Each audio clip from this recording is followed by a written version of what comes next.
দয়াল নবীজির বংশ যদি পবিত্র হয়, দয়াল নবীজির চাচা আবু লাহাব তো অপবিত্র। অপবিত্র ব্যক্তি কিভাবে দয়াল নবীজির চাচা হতে পারে? এটা প্রশ্ন আছে না নাই? আরো জোরে বলেন, আছে না নাই? হুজুর আপনি বলছেন দয়াল নবীজি পবিত্র, খুদ নবীর চাচা আবু লাহাব সে তো পথভ্রষ্ট, তাকে আপনি কি বলবেন? এমন একটা প্রশ্ন আছে না নাই? আছে। আমি সেই প্রশ্নটার উত্তর আমি আমার মতো করে রেডি করেছি, আপনারা খেয়াল করেন। দয়াল নবীজির দাদার নাম ছিলেন কি? হযরতে খাজা আব্দুল মুত্তালিব রাদিয়াল্লাহু তাআলা আনহু। খেয়াল করেন, হযরতে খাজা আব্দুল মুত্তালিব রাদিয়াল্লাহু তাআলা আনহুর স্ত্রী ছিল 6 জন। বলেন কয়জন? আরো জোরে বলেন, আপনার কয়জন? 6 জন।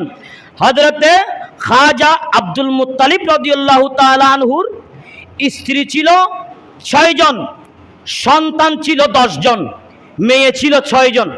বলেন মেয়ে ছিল কয়জন? 6 জন। ছেলে ছিল কয়জন? আরো জোরে বলেন, ছেলে ছিল কয়জন? 10 জন। নবী পাকের আব্বাজান হযরতে খাজা আব্দুল্লাহ রাদিয়াল্লাহু তাআলা আনহু, তার চাচা যান হযরত জুবাইর, তারা 2 জন হচ্ছে এক মায়ের।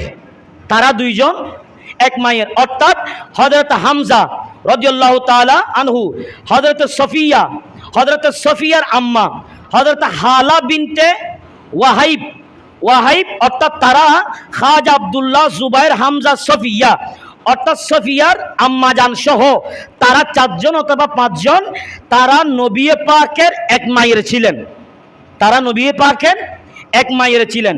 আচ্ছা, অন্য আরেকটা রওয়ায়াতের মধ্যে আসছে খাজা আব্দুল্লাহ, হযরতে আবু তালিব, জুবাইর, বাররা, বিশেষ করে আতিকা, উম্মে হাকিম আল বাইদা, হযরতে উমাইয়া, আরওয়া, তারা হচ্ছে এক মায়ের, যার নাম হচ্ছে হযরতে ফাতেমা বিনতে আমর রাদিয়াল্লাহু তাআলা আনহা। আচ্ছা, এখানে তাদের মধ্যে কেউ অপবিত্র ছিলেন না। এখন আসেন আবু লাহাব। আবু লাহাবের মায়ের নাম হচ্ছে লুবনা বিনতে হাজার। লুবনা বিনতে, আরো জোরে বল, লুবনা বিনতে হাজার, যিনি হযরত আব্দুল মুত্তালিবের যে 6 জন স্ত্রী ছিল, 6 জন স্ত্রীর মধ্যে অন্যতম একজন। কথা বুঝবেন? যেমন দয়াল নবীজির চাচা হচ্ছেন আবু লাহাব। আবু লাহাব যদি দয়াল নবীজির যদি চাচা হয়, তো চাচার মাটা কি হবে? দাদি হবে না? চাচার মাটা কি হবে? দাদি হবে। অর্থাৎ দয়াল নবীজির দাদি ছিলেন কয়জন? নামাতের কয়জন? দয়াল নবীজির দাদি ছিলেন 6 জন। আবু লাহাবের আম্মা জানের নাম হচ্ছে লুবনা বিনতে হাজার। লুবনা বিনতে হাজার হচ্ছেন আবু লাহাবের আম্মা জান, যিনি খাজা আব্দুল মুত্তালিব রাদিয়াল্লাহু তাআলা আনহুর 6 জন স্ত্রীর মধ্যে অন্যতম। অর্থাৎ দয়াল নবীজির দাদি ছিলেন, নিজের দাদি না, আতাই দাদি। আর আতাই মানো হই নামাতের গা, আর আতাই মাইনো হই নে। তো সেইভাবে হযরত খাজা আব্দুল মুত্তালিব রাদিয়াল্লাহু তাআলা আনহুর যে 6 জন স্ত্রী ছিল, 6 জন স্ত্রীর মধ্যে যে বংশ দিয়ে দয়াল নবীজি এসেছেন, এই বংশের সাথে, এই রক্তের সাথে আবু লাহাবের কোনো সম্পর্ক নাই। সম্পর্ক থাকলে সেটা থাকতে পারবে খাজা আব্দুল মুত্তালিব রাদিয়াল্লাহু তাআলা আনহুর সাথে। আচ্ছা, এখানে আমি একটা কথা বলি, আবু জেহেল আছে না নাই? আরো জোরে বলেন, আবু জেহেল আছে না নাই? আপনারা সবাই চিনেন তাকে আবু জেহেল হিসেবে, কিন্তু আবু জেহেলের আব্বাজার নাম হচ্ছে হযরত আলকামা। হযরতে আলকামা রাদিয়াল্লাহু তাআলা আনহু।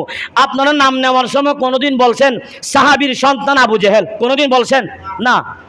আপনারা সবাই তাকে চিনেন আবু জেহেল হিসেবে, সাহাবীর ছেলে আবু জেহেল। এটা আপনারা কোনোদিন শুনেনও নাই, এটা আপনারা আমরা কোনোদিন বলিও নাই। যেমন উদাহরণ, হযরত আমির মুয়াবিয়া রাদিয়াল্লাহু তাআলা আনহুর সন্তানের নাম কি? এজিদ। এজিদ না? তা আপনারা কোনোদিন বলছেন আমির মুয়াবিয়ার সন্তান এজিদ? তা আপনারা বলছেন মিস্টার এজিদ। তা আপনারা বলেন মিস্টার আবু জেহেল। তা আবু জেহেলের বাবা তো হযরত আলকামা রাদিয়াল্লাহু তাআলা আনহু। তাহলে সাহাবীর সন্তান হিসেবে ভালো হবে এটা কোনো কথা না।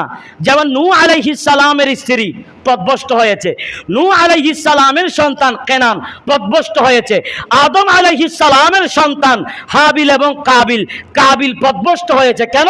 তিনি হাবিলকে হত্যা করেছেন, শহীদ করেছেন।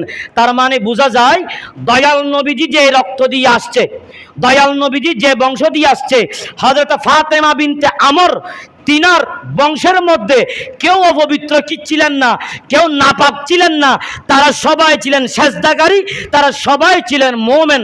তার মানে বোঝা যায় দয়াল নবীজির চাচা যদি আবু লাহাব হয়, সেও আমার দয়াল নবীজির আপন না, যদিও বা আপন হলেও রক্তের মধ্যে মিলবে না। কেন?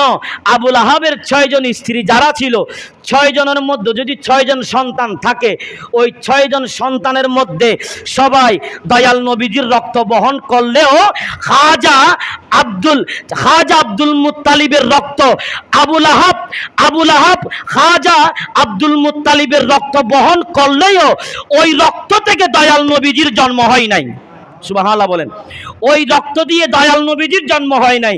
তাহলে দয়াল নবীজি হুজুরে কায়নাত যে রাস্তা দিয়ে এসেছেন, যে বংশ দিয়ে এসেছেন, এই রক্তের মধ্যে ভেজাল, আরো যারা বলেন এই বংশের মধ্যে কোনো ভেজাল না।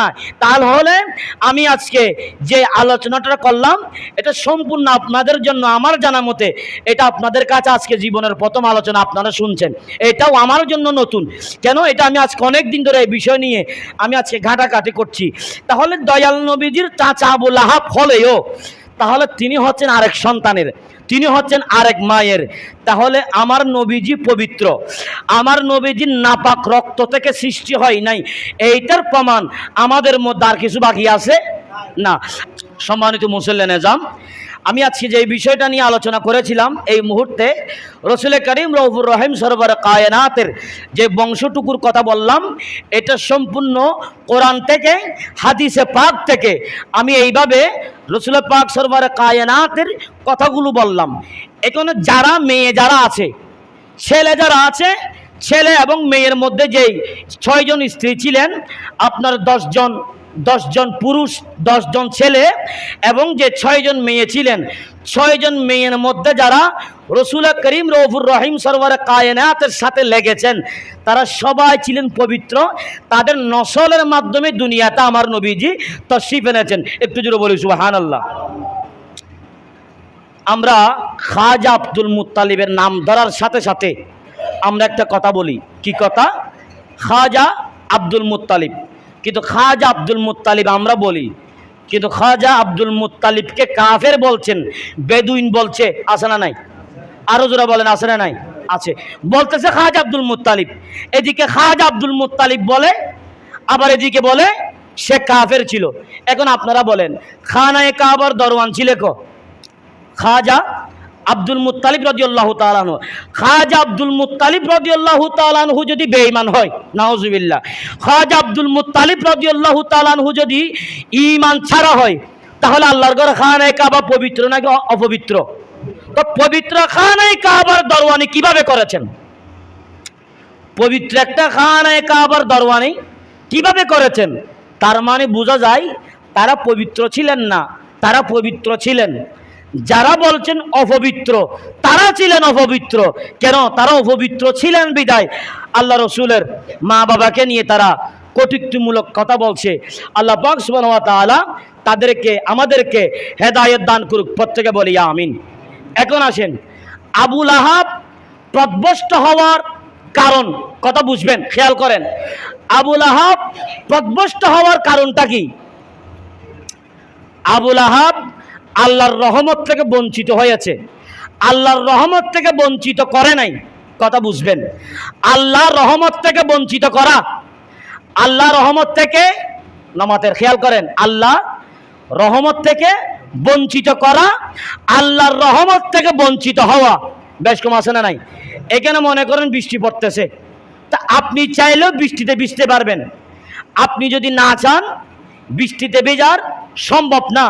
আল্লাহ রহমত ঢেলে দিয়েছেন, খেয়াল করেন, আল্লাহ রহমত ঢেলে দিয়েছেন, কিন্তু আবু লাহাব রহমত থেকে বঞ্চিত হয়েছে। এখানে আল্লাহর দোষ না, খেয়াল করেন, এখানে আল্লাহর দোষ না, এখানে আবুল আহাবের দোষ। আল্লাহ তো নিয়ামত ঢেলে দিয়েছেন, আল্লাহ তো সরাসরি দয়াল নবীজির চাচা বানিয়ে দিয়েছেন।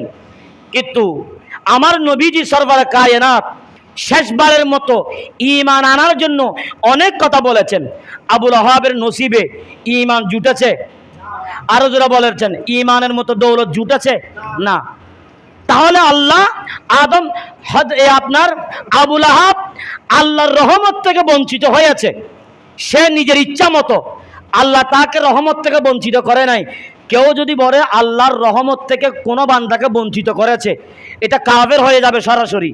আল্লাহ কোনো বান্দাকে রহমত থেকে দূরে রাখে না, কথা বুঝেন। আল্লাহ কোনো বান্দাকে রহমত থেকে, বলেন, আল্লাহ কোনো বান্দাকে রহমত থেকে দূরে রাখে না। বান্দা দূরে চলে যায়, বান্দা দূরে চলে যায়, বান্দা রহমত থেকে বঞ্চিত হয়। এটা মওলার দোষ না, এটা বান্দার দোষ। বান্দার নসিবের মধ্যে ঈমান নাই। তাহলে আল্লাহ রহমত দিয়েছেন, আবুল আহাব রহমতটা নিতে পারে নাই। যারা রহমত নিয়েছেন তারা সাহাবী হয়েছেন। খুদ দয়াল নবীজির চাচা হওয়ার পরেও আমরা আবুল আহাবের নাম শুনলে শুধু নাম নয়, তার বিরুদ্ধে আমার আল্লাহ একখানা সূরা পর্যন্ত নাজিল করেছেন, একখানা সূরা পর্যন্ত নাজিল করেছেন। তাহলে দয়াল নবীজির নসলের মধ্যে যারা আমার নবীজির নূর মুবারককে যারা ধারণ করেছেন, তারা কেউ কাফের মুশরিক ছিল না, তারা সবাই ছিল পবিত্র, তারা সবাই ছিল একেবারে সেজদাকারী, তারা সবাই ছিল মুমিন বান্দা। আল্লাহ পাক সুবহানাহু ওয়া তাআলা আমাদের বুঝার তৌফিক দান করুক। যারা সুন্নত মানে 4 রাকাত সুন্নত পড়েন। আসসালামু আলাইকুম রাহমাতুল্লাহি ওয়া বারাকাতুহু।